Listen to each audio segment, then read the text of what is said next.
Varahi silver jewellery ఇప్పుడు మన Varahi silks KPHB store first floor లో 28 March hero Teja Sajja heroine Meenakshi Chaudhary చేతుల మీదుగా గ్రాండ్ ఓపెనింగ్ జరగబోతుంది. పాకిస్తాన్ సూపర్ లీగ్ పై పాకిస్తాన్ మాజీ బౌలర్ షోయబ్ అఖ్తర్ సెటైల్ వేశారు.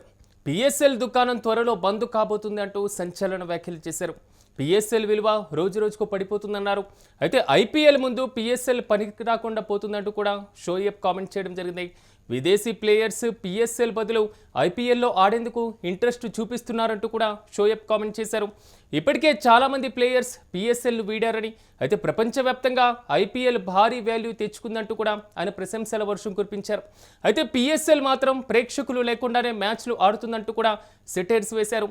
పాక్ ప్రజలకు కూడా పిఎస్ఎల్ కంటే ఐపీఎల్ మ్యాచ్లు ఎక్కువ చూస్తున్నారని, అయితే పిఎస్ఎల్ టోర్నీ నిర్వహించేందుకు తీరు మారాలంటూ కూడా ఆయన సూచనలు చేశారు.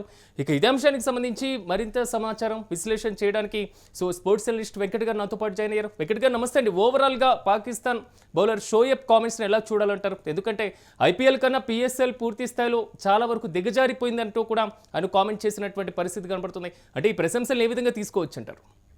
ఎస్ సిరాజ్, అంటే మనం చూసుకుంటే కనుక పిఎస్ఎల్ పాకిస్తాన్ సూపర్ లీగ్ ఏదైతే ఉందో, అంటే ఐపీఎల్ కు పోటీగా ఏదైతే ప్రపంచవ్యాప్తంగా లీగ్లు వచ్చినాయి, కరీబియన్ లీగ్ కానీ, లేదంటే శ్రీలంకన్ ప్రీమియర్ లీగ్ కానీ, ఆ తర్వాత బంగ్లాదేశ్ ప్రీమియర్ లీగ్ కానీ, అలాగే బిగ్ బాష్ లీగ్ కానీ, ఇలా కొన్ని ప్రీమియర్ లీగ్స్ రావడం జరిగింది. ఈ క్రమంలోనే ఇటు పిఎస్ఎల్ కూడా పాకిస్తాన్ కూడా చాలా ప్రతిష్టాత్మకంగా తీసుకుని ఈ లీగ్ ని నిర్వహిస్తున్నటువంటి పరిస్థితి ఉంది. కాబట్టి అయితే దీనికి సంబంధించి పాకిస్తాన్ క్రికెట్ బోర్డు ఏంటంటే అసలు ఈ లీగ్ ని తీసుకురావడానికి ఐపీఎల్ ద్వారా భారత క్రికెట్ కంట్రోల్ బోర్డుకి భారీ ఎత్తున ఆదాయం వస్తుంది. అందుకనే మాకు కూడా దీనివల్ల వ్యాపారవేత్తలు కనుక మా బోర్డులో ఎంటర్ అయితే, విదేశీ వ్యాపారవేత్తలు ఎంటర్ అయితే మా బోర్డుకు భారీ ఆదాయం వచ్చేటువంటి అవకాశం ఉంది అనేటువంటి అంచనాలు లెక్కలు వేసుకుని వాళ్ళు పిఎస్ఎల్ లో నిర్వహించడం జరిగింది. అయితే ఇక్కడ వాళ్ళకి సంబంధించి అంటే గత కొన్ని రోజులుగా కూడా పిఎస్ఎల్ తీవ్ర స్థాయిలో విమర్శలు ఎదుర్కొంటున్నటువంటి పరిస్థితి ఉంది. అంటే పిఎస్ఎల్ కు సంబంధించి పెట్రోల్ కు సంబంధించి అంటే దేశంలో ఇంధన కొరత అనేది, పాకిస్తాన్ లో ఇంధన కొరత అనేది తీవ్ర స్థాయిలో ఉండడం, ఆ సంక్షోభం కారణంగా మ్యాచ్లను కూడా మైదానానికి వచ్చి అభిమానులు వీక్షించలేనటువంటి పరిస్థితి ఏర్పడినటువంటి వాతావరణం మనం చూసాం. అయితే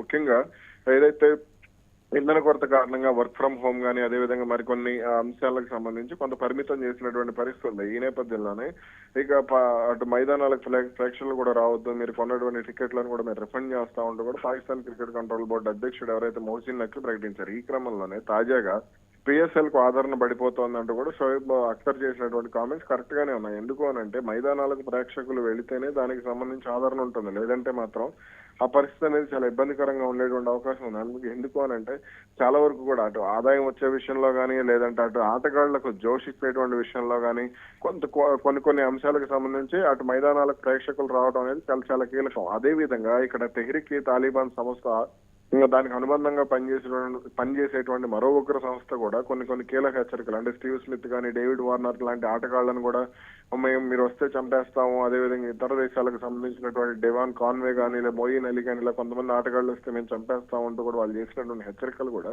పిఎస్ఎల్ కు సంబంధించి విదేశాల్లో ఆదరణ పడిపోయేటువంటి పరిస్థితి ఉంది. అంటే ఇప్పుడు మన ఐపీఎల్ ను చూసుకుంటే కనుక చాలా దేశాల్లో, ఆస్ట్రేలియాలో కానీ ఇట్లా చాలా దేశాల్లో దాన్ని ఆదరించేటువంటి అవకాశం ఉంటుంది. కానీ పిఎస్ఎల్ విషయానికి వస్తే మాత్రం ఇప్పుడు పాకిస్తాన్ లో కూడా ఆ జట్లకు సంబంధించి పెద్దగా ఆదరణ ఉండట్లేదు. వాళ్ళు ప్రచారం విషయంలో ఎంత దూకుడుగా వెళ్ళినా సరే పెద్దగా ఫలితాన్ని ఇవ్వడం లేదనే విషయం అయితే స్పష్టంగా అర్థమవుతుంది. అంటే వెంకట్ గారు కొంతవరకు కూడా, ఎందుకంటే షోయబ్ కామెంట్స్ను పిఎస్ఎల్ స్వీకరించేటువంటి పరిస్థితులు ఏమైనా ఉన్నాయంటారా, లేదా సదా విమర్శ వస్తున్నాయి కాబట్టి ఆ విమర్శలోనే ఇవి కూడా సాధారణంగా భావించేటువంటి పరిస్థితులే ఉండే ఛాన్స్ ఉంటుంది? పాకిస్తాన్ ఇటువంటి వాటికి అన్నిటికీ కూడా అలవాటు పడిపోయినటువంటి పరిస్థితి ఉండదు. అంటే వాళ్ళు దేనికైనా సరే ఎవరు విమర్శలు చేసినా సరే దాన్ని ఏ విధంగా తిక్కినా పొగడ్తలే ఉండవు, కానీ వాళ్ళని తిట్టినా మాత్రం వాళ్ళు పెద్దగా రియాక్ట్ అయ్యేటువంటి వాతావరణం అయితే స్పష్టంగా ఉంటుంది. కాబట్టి పాకిస్తాన్ ఎక్కడా కూడా విమర్శలను తీసుకునేటువంటి వాతావరణం అయితే లేదు.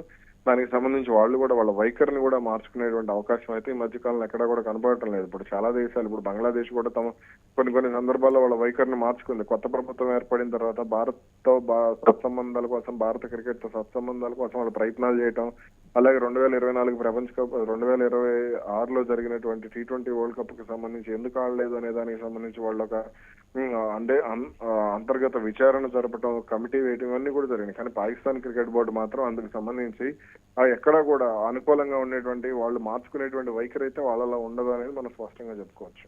రైట్ వెంకట్ గారు, థ్యాంక్ యూ. మొత్తం మీద పాకిస్తాన్ సూపర్ లీగ్ పై పాక్ మాజీ బౌలర్ షోయబ్ అఖ్తర్ సెటైల్ వేశారు. పిఎస్ఎల్ దుకాణం త్వరలో బంద్ కాబోతున్నట్టు సంచలన వ్యాఖ్యలు చేశారు. పిఎస్ఎల్ విలువ రోజు రోజుకు పడిపోతుందంటూ కామెంట్ చేశారు. అయితే ఐపీఎల్ ముందు పిఎస్ఎల్ పనికి రాకుండా పోతుందంటూ కూడా విమర్శలు గుప్పించారు. విదేశీ ప్లేయర్స్ పిఎస్ఎల్కి బదులు ఐపీఎల్లో ఆడేందుకు ఇంట్రెస్ట్ చూపిస్తున్నారంటూ కూడా ఆసక్తికరమైనటువంటి విషయాలను బయటపెట్టారు. ఇప్పటికే చాలామంది ప్లేయర్స్ పిఎస్ఎల్ వీడారని, ప్రపంచవ్యాప్తంగా ఐపీఎల్ భారీ వాల్యూ తెచ్చుకుంటుందనేటువంటి అంశాలతో పాటుగా పిఎస్ఎల్ మాత్రం ప్రేక్షకులు లేకుండానే మ్యాచ్లు ఆడుతుందంటూ విమర్శించారు. అయితే పాకిస్తాన్ ప్రజలు కూడా పిఎస్ఎల్ కంటే ఐపీఎల్ మ్యాచ్లే ఎక్కువగా చూస్తున్నారంటూ కూడా హాట్ కామెంట్ చేశారు. అయితే పిఎస్ఎల్ టోర్నీ నిర్వహించేటువంటి తీరు మారాలంటూ కూడా పలు సూచనలు చేశారు.